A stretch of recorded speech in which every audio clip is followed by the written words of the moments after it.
njëri i bashkimit trojeve shqiptare. Vitin e kalun, ne kemi pas një takim në Prizren, Pletëricit të gjitha troje shqiptare. Këtu i falenderu një ekipit Pletëricit, Naim Ibrahimi Pjolqini. Këta janë koordinator ti të bimi, Luan Pytyqi, pastaj Mësmi Ramadani të Tovës, Luan Pytyqi në Prishtinë. Dhe u takua të gjithë bashkë dhe ndatë... Këta kanë qenë koordinator që i kanë mrit me i bu bashkë gjitha troje shqiptare. Më tregoni pak çfarë bët në atë takim? Ndatë prodhimet e bletëve këteja ndej kufirit, çfarë bët ju aty? Aja ka qenë një ditë e parushme, ka qenë mësfare, shkurt ka qenë një këmbim përvojash e takim njohjen me Zvedi, ka qenë një ditë që së harrot. Unë do të thësha një farforme, a i ka qenë kongresi i parë i bletarisë shqiptare.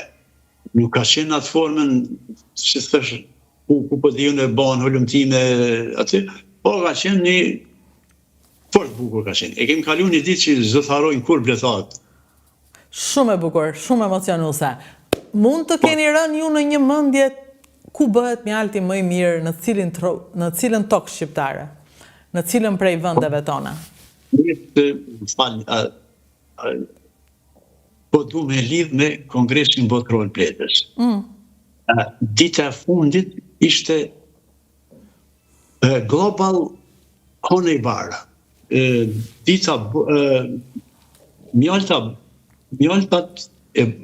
bari mjaltrave botërore e të botës. Aty ekspozun rreth 300 mjaltra, 300 lloje mjaltrash. Dikun morën pjesë, nëse se gaboj, kanë qenë rreth 45 shtete me kualitetet e veta, edhe kishin rast vizitoret me një shkopi në druni me shijue atë gjitha të mjaltra. Aty ishte edhe manuka e gjitha mjaltrat që i ka dalë zoni asoj, po asnjë një kualitet në botë nuk është i njëjtë i mjaltrave. Askush nuk ka drejt me thonë mjalta e është në mira e nuk vjetë, nëse ketë varet prej specifikave të renit kullosës. Astin me Zvedi që janë afer, nuk e kanë kualitetin e njëjtë.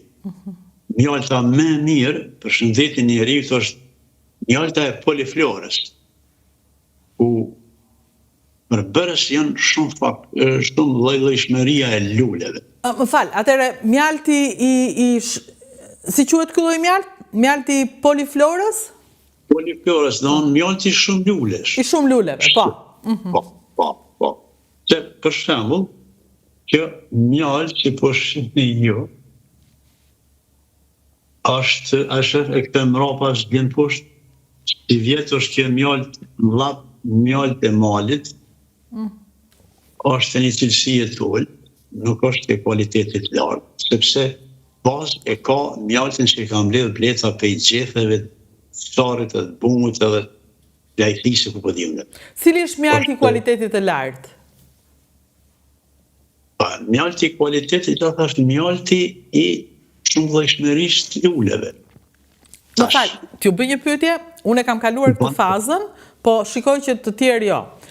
Befas në Shqipëri u çmendën për mjaltin e manukës, edhe ai shitej me çmime siç është shtrenjtë, edhe unë kam pas blerë dikur në Londër, pastaj hoqa dorë se thash më mirë të rritë mjalti i vendit tim, se mendoj që ai më bën mirë. Nuk e di. Por një logjik e kapshme. Fort një qëndrim i korrekt i juaj, në sa i përket kësaj, të provojmë mjaltrat tona, është e vërtetë. Mjaltën manuka, bauk e kanë bërë punën e mjaltës manuka, e kanë ngritë në qiell analfabetët. Njerëz me probleme shëndetësore edhe shkencërisht ajo nuk qëndron. Mjalta manuka dominon me një element që quhet antibiotik, për shkak të nektarit të lules manuka, mirë po ku po mbeshin elemente tjera. Nuk është esenciale gjithmonë, nuk o thembra kilit se këmjalta vetëm antibiotik. Aja du të ketë edhe shumë elemente tjera për bërse. Vetëm mjalta është një ushqim i cili nuk i kalon afatit, nuk primbet. Nuk prishet. Edhe nuk prishet. Me 1000 vjet natyrisht larg thitës. Ja, një moment, më fal. Për shembull, tani unë pëlqej të kuptoj llojet e ndryshme të mjaltit. Për shembull, mjalti marea ose mjaltrat e idhur, më duken mjaltra interesant. Mund të kuptoj diçka më shumë për këtë? Si vjet ishëm tek mishtë në Shqipëri, vizituan para në 2 vite, nuk I ka pas larg. Patëm rast ta shohim edhe kullosën mare. Unë nuk kam drejt me folë në drejtim se nuk e di, nuk e bo analizat cila është më e mira. Në folë laboratorike. Mirë po, unë e po them, nuk ka drejt kërkush me thonë mjalta kjo është më e mirë dhe kjo nuk ka, do asë një kualitet I njëjtë në botë nuk është. Atëherë, nuk e bëjmë kështu pyetjen. Rim të mjaltrat e trojeve shqiptare. Cilat janë mjaltrat e mira, pa bërë krahasime kush çfarë? Cilat janë llojet e mira të mjaltit në shqiptari? Mjaltat mira janë të gjitha, por nëse flasim për mjaltën organik, ato janë do kritere tjera. Për shembull, pështo është një bletërit që prodhon mjalt, bletet, ka kriteret, ka kriju kriteret, standardin që arrin me mbledh mjalt organik. Jashtë vendbanimeve, dikun 6 kilometra. Me ta gjikoka I Peldeçani. Ai ka monitorohet për Zvicranëve, I cili ka arrit edhe sot është gjendje me shqitë dhe një farforme është I garantu si mjaltës. Të në tytje këtu tek pastërtia e mjaltës, në tytje edhe veç kualiteti. Mjalta organike në Shqipëri nuk di kush është I certifikun për mjaltën organike, po është e vërtet që përgjithësi bletëritës janë në venet rurale, ka shtëpia, banime e tjera donë. Rreth mjaltës me mira, unë kësha unë është mirë me liru të unë se gjitha mjaltat janë të mira. Gjithat e kanë efektin. Ajo për 7 minuta përzihet me gjakun kur të kalon gjoks njeriut. Kjo është.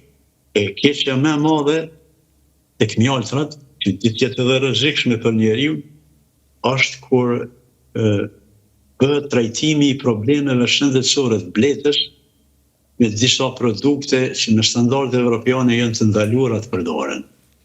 Për shembull amitrazha.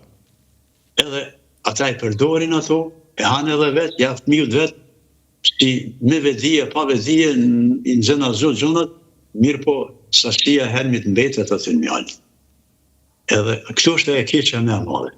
Atëre, më fal, ndjes, se unë ju thatë të gjitha mjaltrat janë të mira, pra nuk qekshin të gjitha të mira. Disa kanë helmi brenda që e bëjnë pa vedije njerëz ose edhe me vedije njerëz të cilët duhen të largohen nga kjo industri. Mjalta si mjalta është e mirë, po që është e rrezikshme. Pe mos kujdesit bletërisit, aty është ajo brengosëse. Fakt është ku ta dini ju edhe ne. Unë nuk jem gjendje me kërku mjalt askujt, sepse kam informacione, tash edhe fillon njëri me dyshu. Kështu që është mirë, kur tenton njëri me ble, mjalt për një bletërit